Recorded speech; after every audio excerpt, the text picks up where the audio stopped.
Donc je vais en fait répondre à une promesse que je t'ai faite au mois d'octobre dernier, qui était de savoir d'où vient le couperet du petit p. Il n'y a pas de salut, pas de publication sans petit p à 0,05, c'est ça qui est important. Pourquoi?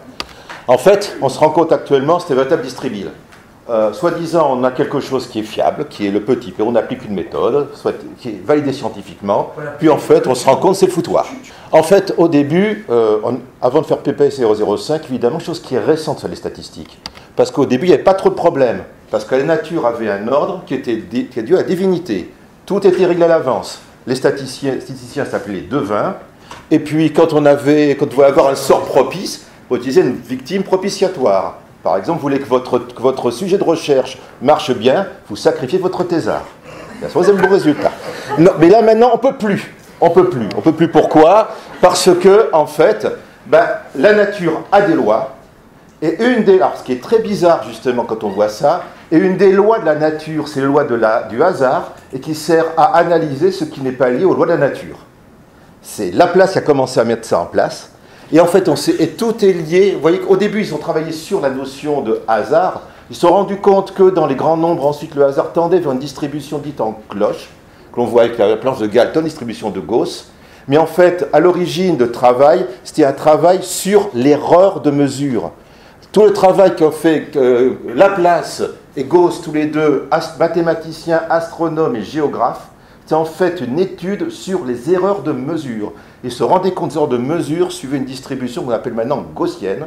Mais qu'est-ce que ça permettait de faire? Ça permettait à Gauss de faire une espèce de magie, c'est-à-dire de trouver de prédire la position des astres avec des mesures expérimentalement fausses. Tout ça parce que ça permettait de maîtriser les erreurs.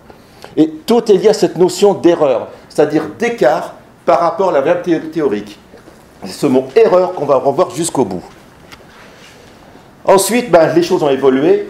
Les gens ont commencé à travailler sur la distribution de Gauss, Quetelet d'abord, puis surtout Galton. Galton a commencé à bien travailler à part la notion de normalité, jusqu'à l'eugénisme d'ailleurs avec ça. Et surtout, il a essayé de mettre en évidence comment les observations, quantifier la façon dont les observations divergeaient par rapport à la valeur théorique. C'est-à-dire, il exprimait ça, les mathématiciens exprimaient ça en termes d'erreur probable error, qui était en fait, c'est la même chose que ce qu'il appelle le Q, c'est-à-dire en fait le 50e percentile qui encadre l'espérance mathématique. Les 50% de valeurs qui sont regroupées autour de la moyenne. Et tout est mesuré tout est exprimé en termes de ces bornes. Combien de fois l'erreur probable, cette observation diffère de la tendance centrale. Et tout était mesuré comme ceci, jusqu'à commencer à tabuler ces résultats. Et à partir de là, on a continué. Ils ont continué, en fait, ils se sont rendus compte que, ok, on a une erreur probable, mais peut-être qu'il y a une autre façon de mesurer ça. Et c'est ainsi que Pearson a fait apparaître la notion d'écart type, de mesure interne d'écart type. C'est-à-dire, cette fois-ci, on ne va pas mesurer la déviation en termes de nombre de fois ces 50e percentiles, mais en nombre de fois l'écart type. Et vous voyez que la façon de travailler les résultats, en fait, c'est simplement évaluer la façon dont une mesure s'écarte de la valeur théorique, c'est exprimé en termes de probabilité. On discutait chaque probabilité en tant que telle, en termes de pari derrière. Vous voyez la façon de faire, c'est P égale à 0,55. La valeur observée colle remarquablement bien avec la valeur théorique. Quand on est à 0,28, c'est raisonnablement représenté. Quand l'écart entre la valeur observée et la valeur théorique tombe de la probabilité en termes d'erreur probable de 0,10, il n'est pas improbable que ce soit aléatoire et pas ressemblant à la valeur théorique. Puis à partir de 1%, on commençait à avoir une signification, maintenant une signification statistique, et c'est à partir, alors au-delà, c'était très significatif, c'était vraiment aléatoire, et c'était très loin de la valeur théorique. Mais on raisonnait en termes d'écart, de probabilité d'écart à la valeur théorique. Vous voyez qu'il n'y avait pas de valeur seuil, qui existait déjà à l'époque. Et puis les choses évoluent, et surtout ce qui a fait évoluer les statistiques énormément, c'est Guinness. Pourquoi?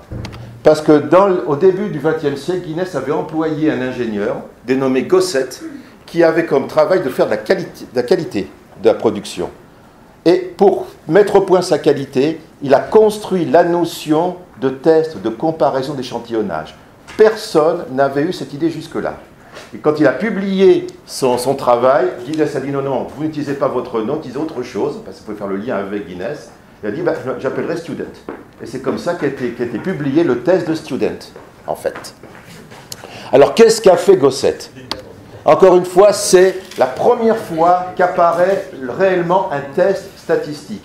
Même Pearson, Gosset était un élève de Pearson, même Pearson n'avait pas mis ça au point. Il fait juste que comparer par rapport à une référence, c'est tout. Lui, il a dit, voilà, on a deux échantillons, et bien les échantillons, je peux les comparer, et je peux savoir si les deux diffèrent significativement. Vous voyez qu'entre autres, il a utilisé ça sur un essai thérapeutique, une série de 10 valeurs d'un essai thérapeutique sur un soporifique. Et vous voyez que la façon de discuter, il raisonnait en termes toujours de nombre de fois l'erreur probable et le pari qu'il y avait derrière en termes d'écart par rapport au hasard. Vous voyez que là, il partait à une signification qui était, bon, globalement, lui, il était à 3 fois l'erreur probable, c'est-à-dire de l'ordre de 1 à 30, de 1 à 50. Rappelez-vous que le 20%, c'est l'ordre de 1 à 20. Vous voyez que le seuil était vraiment très bas. Ensuite, à partir de là, on a essayé de codifier, puis se rendu compte en fait que la norme des statisticiens au début du siècle était en fait un rapport de 1 à 30. Ce qu'on considérait comme étant maintenant statisticien significatif, une erreur probable qui permettait de dire non, mon observation est trop loin par rapport à ce que je m'attendais à observer, était un rapport de cote de 1 à 30. Pour eux, 5% commençaient à apparaître, mais uniquement dans les cas d'expérimentation particulièrement bien montée. Et la discussion, c'était toujours là-dessus. Toujours en termes, il n'y avait pas de seuil franc. On discutait toujours en termes de probabilité. Donc une vraie école européenne où quand on a une observation, on discute en termes de probabilité d'éloignement par rapport à la tendance centrale, par rapport à l'espérance mathématique. Et en fait, le moment où la donnée a été commencée à être figée, ça a été avec Fisher, 1926, où carrément il a posé les 5%. En fait, c'était plus ou moins... Vous voyez par contre qu'il parlait en termes de probabilité subjective. Hein. Pour lui, c'est important, l'hypothèse nulle, il ne parlait que d'hypothèse nulle, pas d'alternative. Il disait bien qu'elle peut être ni prouvée, ni pas prouvée établie, mais peut être possiblement réfutée. Il y a toujours une continuité, jamais de rejet définitif. C'est une probabilité subjective de désaccord entre les théories qu'il observait. Et vous voyez comment on arrive tout bêtement en fait aux deux écarts types. C'est que l'erreur probable et donc le Q de Galton, c'est 0,67 l'écart type, c'est-à-dire en gros 2 tiers. Donc 3 fois l'erreur probable, c'est 2 fois l'écart type. Et par arrondi, 2 écarts types, ça se rapproche d'un rapport de code de 1 à 20 qui se rapproche de 5%. Vous allez voir comment ça s'est figé derrière. En fait, la grosse pagaille a commencé avec ces deux lurons. Niemann-Pearson. Tout ce qu'on connaît actuellement des tests statistiques, la notion de test d'hypothèse, c'est Niemann-Pearson qui l'ont mis en place. En fait, qu'est-ce que c'était? Vous avez vu que c'était l'école européenne, hein, Fisher et autres.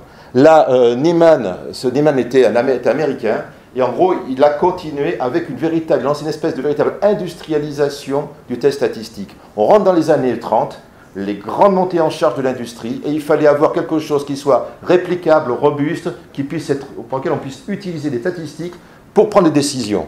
Et c'est ainsi qu'ils ont monté leur test. Le principe, vous le connaissez.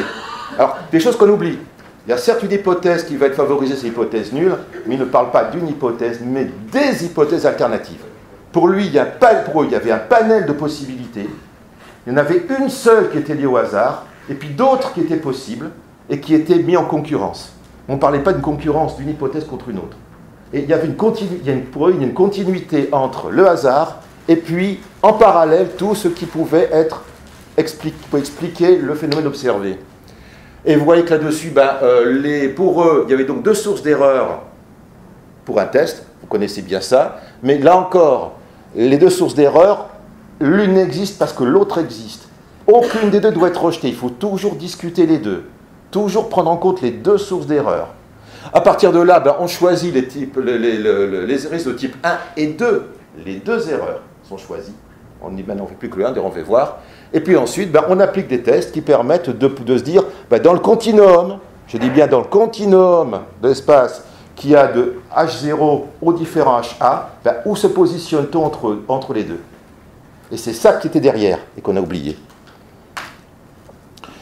Et du coup, comment verrouille-t-on à P005? Alors, on va revenir dessus.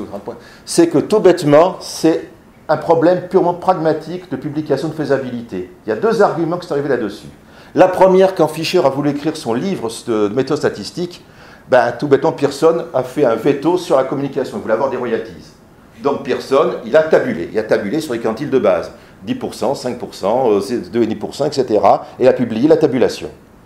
Niemann a trouvé ça très, très pertinent. Et il a repris la même tabulation. Donc du coup, on n'avait plus le calcul de probabilité exacte. On avait une table qui disait 5%, avec les seuils correspondants. C'est pour ça. Et en fait, du coup, qu'est-ce qu'on a fait? Rappelez-vous qu'on était à 2 fois l'écart type, qui résonne en termes d'erreur probable. Et bien du coup, on a transformé cet écart type en 1,96 écart type. C'est-à-dire que le seuil d'origine devrait être de 4,7%, et on a arrondi ça à 5%. Et c'est comme ça qu'on est arrivé à ce 5%. Alors, j'ai eu pas mal de relations entre Pearson et Gosset. Ils ont travaillé sur les paris. Alors, les fameuses histoires de dire que c'est le pari du tocard de 1 contre 20, ça n'a jamais été établi, mais quand on lit leurs échanges épistolaires, il y a des choses qui sont derrière, qui peut-être ont pu aider. Alors, très important, aucune tentative d'interpréter le P. C'est juste quelque chose qui est une marque, c'est tout, une différence. Alors, qu'est-ce que c'est maintenant? Voilà ce que je vois. On a du coup une véritable industrie du P. On a 2 échantillons, qu'est-ce qu'on fait? D'abord, premièrement, on ne choisit qu'une seule hypothèse alternative. On n'envisage jamais toutes les autres possibles. Surtout, on oublie que l'erreur de type 2. Quand on fixe à l'avance, d'accord, le risque à 0,05 et surtout rien d'autre, on applique soi-disant Niemann. On va essayer de trouver au moins un test significatif. On fait ce qu'on appelle du P-hacking. C'est un mot maintenant qui existe. Et puis, on ne considère que le P, et surtout, on ne revient pas aux valeurs réelles, à ce qui est derrière, à l'intervalle de confiance, à la signification de ce qui est derrière, à l'erreur de type 2, qui est importante. On raisonne purement sur le chiffre 0,05, j'y suis ou j'y suis pas. Et après ça, on essaie de déduire, de conclure. Alors évidemment, certains on voit que les interprétations varient. Mais attention, ce genre de choses fait que ça explique la situation actuelle où on a bouilli pour chat. C'est-à-dire que quand on commence à réfléchir sur 0,05, on n'est ni dans Niemann-Pearson, ni dans Fisher, ni dans l'école américaine, ni dans l'école européenne. L'école européenne pourrait dire, je ne fais pas l'hypothèse, je ne comprends pas l'hypothèse alternative, je prends que l'hypothèse nulle et je discute traditionnellement comme on a fait jusqu'à présent. C'est-à-dire que je vais prendre le ratio, il n'y a pas de A, je prends ma probabilité subjective et j'en discute. C'est vrai, c'est logique, ça existe, Pearson faisait comme ça, Fisher faisait comme ça, il n'y a pas de raison pour ne pas le faire. Mais à côté de ça, c'était le diktat du P005 de la démarche Niemann-Pearson. Et normalement, quand c'est comme ça, 2 hypothèses qu'on ne doit pas rejeter, qu'on ne doit jamais rejeter, en fait, on a un seuil de décision qui, n'oubliez pas, est simplifié, et n'oubliez pas que le petit p que l'on a, c'est quelque chose qui montre le seuil, la différence qu'il y a entre 2 hypothèses. C'est-à-dire que non seulement il y a au hasard, mais il y a aussi à la forme qu'a l'hypothèse alternative. Ce qui veut dire que si vous refaites l'expérience une nouvelle fois, vous n'auriez sûrement pas le même petit p. Parce qu'il y a les aléas, il y a des tas de choses qui vont intervenir. Ce qui explique la non-reproductibilité. Par essence, un test de Niemann-Pearson est non reproductible, par construction. Ça, il faut bien le savoir. Alors, en fait, cet accident était totalement prévisible. Pourquoi? Vous voyez comment les 2 écoles se traitaient mutuellement. Niemann écrivait sur Fisher, donc l'américain sur l'européen, c'est pire que inutile. Et ce que disait Fisher sur Niemann, c'était puéril, et ça mène à des conclusions terribles, c'est horrible pour la science. En fait, qu'est-ce qui s'est passé? C'est ce que dit Goodman, c'est que la valeur du P qu'on voit actuellement n'a jamais été construite pour faire ce qu'on en fait actuellement. Ce qui s'est passé, c'est que comme les 2 écoles ne se sont jamais mises d'accord, il y a des individus qui sont arrivés derrière, qui ont essayé de faire une espèce de bouillie pour chat entre les deux méthodes, et finit par avoir quelque chose qui est ni dans un domaine, ni dans un modèle, ni dans l'autre. Voilà où on est arrivé actuellement. Comment améliorer la démarche? En réalité, on pourrait déjà mettre un peu de discipline, améliorer les choses. La première, c'est il faut bien comprendre que la portée de P est extrêmement limitée. Réfléchissez, il n'y a pas d'intervalle de confiance dans P. Donc comment pouvez-vous dire que P va essayer de mesurer l'effet du hasard par rapport à l'effet à l'effet de votre facteur? C'est pas possible, c'est pas ça. C'est juste un critère de décision, sans plus. Ça ne quantifie rien. Le petit p ne peut rien quantifier de ce côté-là. Donc, il ne faut pas s'arrêter à cette considération, il faut revenir aux données, revenir à la réalité. Pas parce que vous avez, on a cité ça, un risque relatif de 1,05 qui est statistiquement significatif, que forcément votre facteur a un effet. C'est absurde. C'est une question aussi de taille d'échantillon.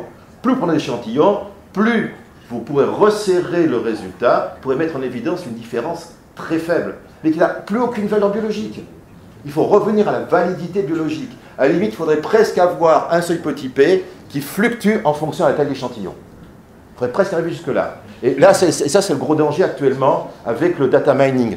D'autant que il ne faut pas utiliser de tests statistiques pour faire de la fouille de données, data mining, faire du big data. Il faut utiliser des métriques. Le test ne vient qu'après. On fait d'abord des mesures, on ordonne, on fait parler les données. Une fois que les données ont parlé, à ce moment-là, on peut tester. Alors peut-être qu'une des bonnes méthodes, celle qui émerge actuellement, ce serait de revenir aux méthodes de Bayes. Avant, on ne pouvait pas le faire, ça demande beaucoup de calculs. Pour ça, il faut évoluer. Je n'ai pas trop d'idées là-dessus, puis je connais très mal Bayes. Mais c'est vrai une possibilité. La dernière phrase, donc la conclusion, c'est celle de Goodman que j'aime beaucoup. Les nombres, donc le P005, ce n'est pas... C'est là où la discussion doit commencer, et ce n'est pas la fin. Voilà, je vous remercie.